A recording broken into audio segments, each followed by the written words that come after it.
go. Okay, this is a look at the experiments and the inspiration for what will be my final piece of stone pillow. This is one of our first experiments, the Legette experiment. It was more the use of sound, voiceover, ambient and diegetic sounds that we were experimenting with here. I'll just play a little example. If you make it that he's going from a pub scene, he actually ends up in the pub toilet.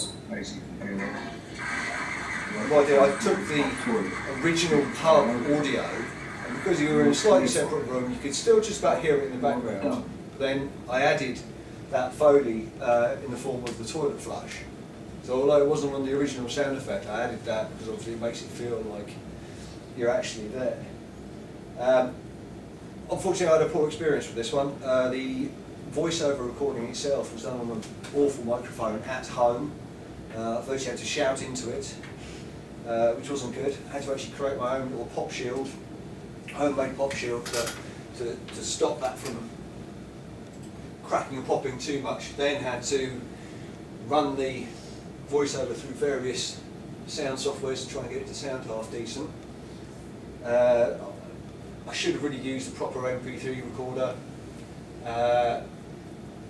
Would have actually made it a lot better, and the wild track itself, the ambient sounds and things were actually free, royalty-free, Creative Commons 0 sound effects that I used on there. Ideally, again, I would have recorded those properly. Now, this is my inspiration for sound, which is actually Dark Knight. I think this is a wonderful film for sound.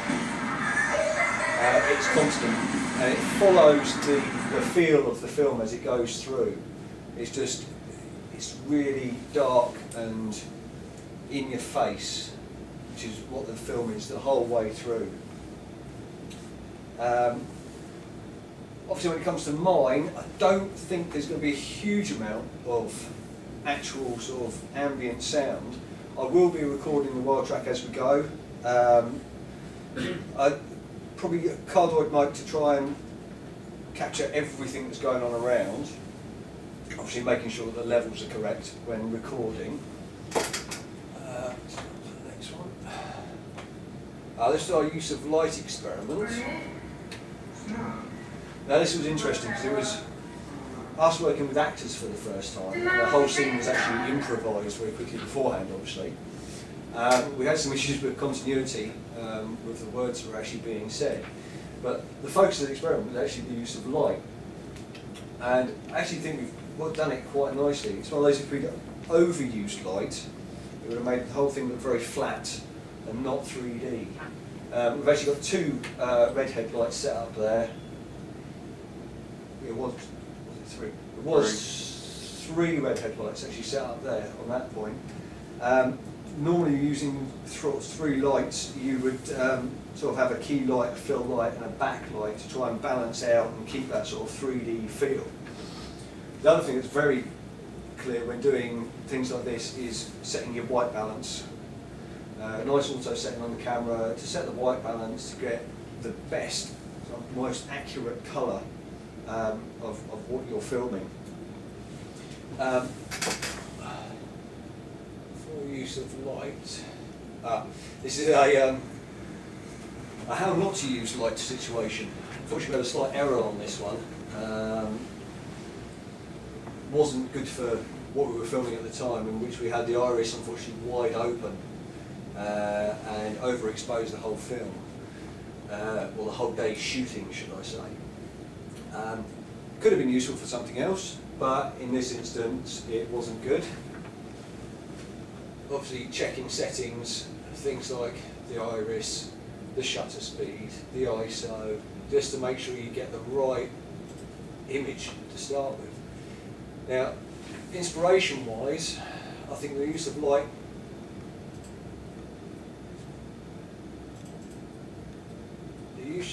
in Sin City, and also the colour accenting they use, I think is wonderful. They must have had to be so careful about how they lit things, because it's such a dark, cold feel to the whole thing, but they pick out aspects of each person, and to do that properly without lighting up the whole room must take a lot of practice.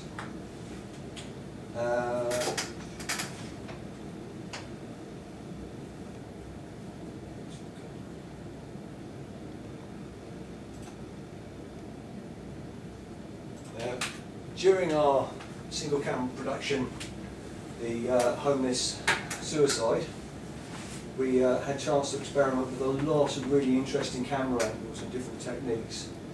Lots of really nice close-ups and bits, and tried to throw in a few sort of cutaways and nice interesting scenes. Like there was the scene of the photographs on the floor, the lady coming through the park.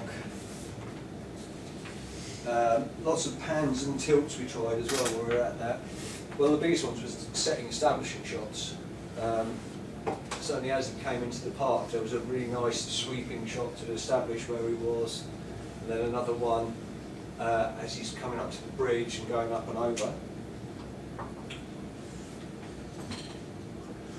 Now, this is one of my inspirations for the sort of camera angles I'd like to use for my final piece. This is obviously the Fight Club.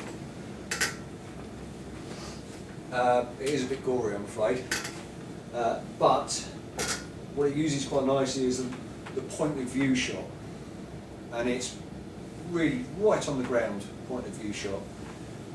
They're very clever with how close they are to show how graphic what is actually happening is really graphic.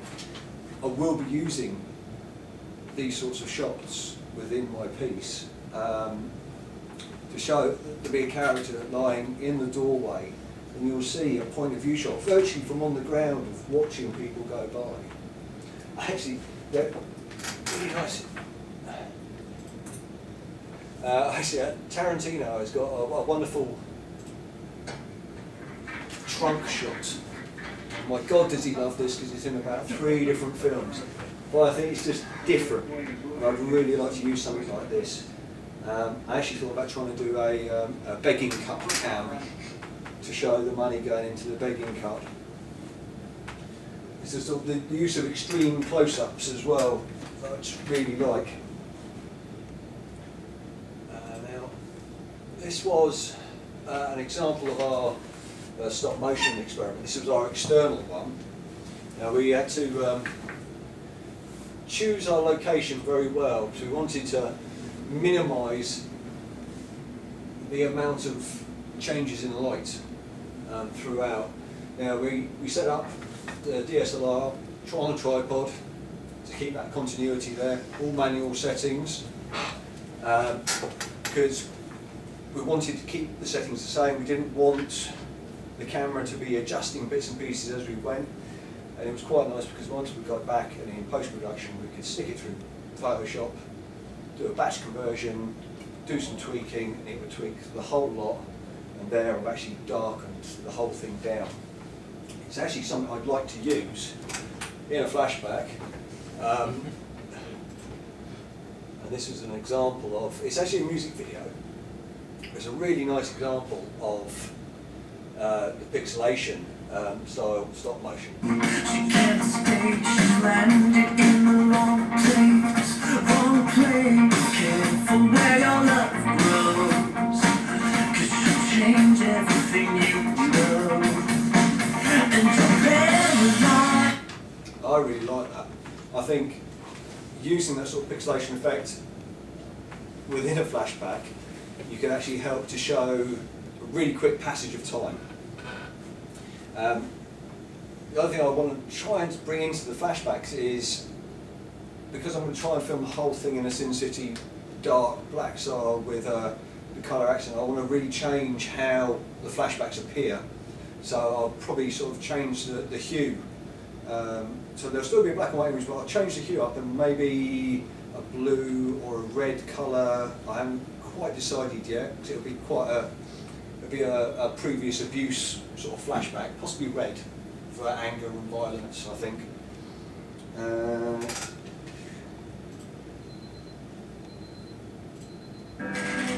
Just a short snippet from my time sequence experiment. On reflection, text is a bit big, but the actual overall imagery and the nice sort of flashy effects I really quite liked. I think the sort of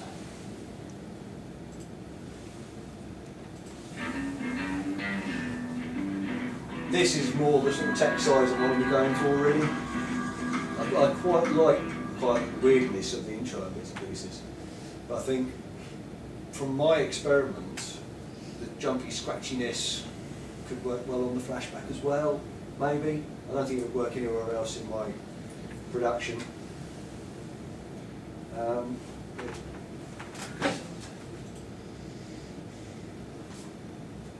That's about it.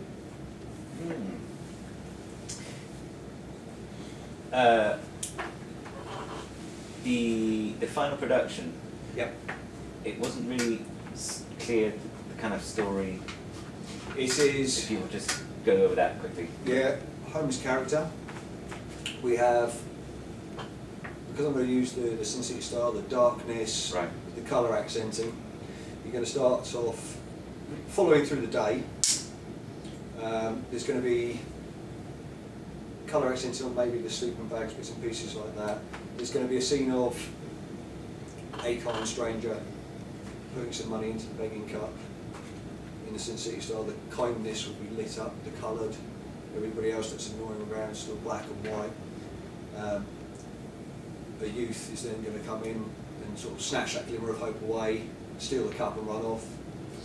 Then we'll sort of move further on into the night and we'll get bedding down for the night again, but then quite an unfortunate drunken people abuse situation happens, which is the sort of the lowest point of the thing.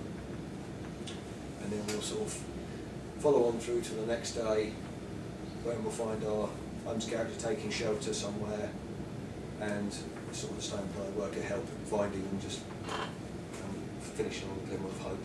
Okay. I'm just going to pick a couple of bits up in there. Yeah. I mean, I thought it was really funny, the begging cup camp. Yeah. Got to be careful with that not to break the lens. When you are like moving a cup, obviously there's quite rapid movements. I'm just thinking about a stationary cup on the floor. Okay. If it was going to be handheld, yep. What kind of considerations would you have to make about the camera, for example? You're going to need a really quick shutter speed, which is what you don't want is any blur. Mm-hmm. Obviously the focal, because as someone's hand comes close, you don't want the focus to change, and then you don't want the focus to change as the change drops in, and it's always going to be all over the place. Well, I mean, you don't want it to change, but it could be quite creative if it comes from quite blur creative to in focus if it was on a manual. I think it'd be quite difficult to achieve. Mm. I think the whole shot would be quite difficult to achieve. So a lot of takes. I wonder if there is some mileage, perhaps, in seeing what equipment we have and what equipment we have. Whether we could maybe rig up and use webcam. Well, I mean, these purely for the fact that it's quite small. It's quite small. Yeah. I was to say these cameras, the actual, it's not that big. You could just cut the bottom out of the cup and then just you could just hold it on the cup. Yeah. Yeah. If you were setting it on the floor, I mean. But then when the coin hits the lens, you could probably just find a bit of plastic. That's yeah, a bit of perspex. That will just be alright. The perspex is good, but then you've got to watch for reflections and any other sort of bits. But there's that scene in Kill Bill where she drowns that one, the woman with the eye patch in the toilet. Yeah. And they do look back, and obviously you can see the glass in the bottom of the toilet. Yeah. But it's not that noticeable if it's going to be a quick cut. True. Or if the focus is. True. Yeah, I like on the object. Another consideration, again about cameras and this point of view shot, from the floor being beaten, or something like that. I mean, could you not reverse it? So you've got the person the beater doing looking in the cup. Well, I had a nice idea. It's easier, isn't it? I had a nice idea because obviously can get really nicely low on the floor with the camera. Someone's kicking, and of course by the time you've had enough, the camera can go on its side and be down. You know, the end of Blair Witch Project. Yeah. Yes. Last scene in Blair Witch Project. Yeah, yeah. So you can get some really nice, interesting angles. One of the nice things, I actually missed it off of that. One of the nice things I had planned was, because of this nice point of view shot, I wanted the abuser to be silhouetted. So nicely just lit from behind, not too much to get glare into the lens, but just lit from behind so it's silhouetted. Because that will be at the point of the flashback as well. So the abuse will be going on in the street, and then there'll be the flashbacks of the abuse that rendered this person homeless in the first place. Last but not least, the ideas of lighting. Yeah. Film noir. Yeah. What kind of lighting? Quite film noir, because obviously that will be a bit. Where is that going to take place? Is that going to be on location or? It's going to be on set? location. Yeah. So it's have to be Wow. very clever. How do you Well, I've intend got to do that? I've got probably a similar thing to Simon actually, with which is an LED light thing, which I think would be quite nice for sort of the up close stuff. A little different for sort of the establishing shots and bits and pieces like that, but it might be too bad. I mean, I can change, obviously, I've got quite a nice large aperture lens on order to get as best quality out of as much lighting as I can. Obviously I can. What's the larger aperture going to impact on? Well, the overall quality of what I'm getting. Yeah. And the amount of light actually getting into the camera. And what else? But now I can also change the shutter speed as well. Although for the sort of the establishing shutter speed species like that, it doesn't matter if the shutter speed is particularly slow, you can let more light in because there's probably not going to be that much action going on. In fact, if I wanted to, I could probably play around with that a bit. Say have a busy street, slow the shutter speed right down and have sort of blurred paper trails of people going through the scene maybe. I thought about that briefly, but then I wondered if that might be too much going on within the piece, but it might be worth it. That works at night really well. Yeah. Vapor trails and socials. Yeah. Okay, thanks ever so much, Paul. Thanks, Paul.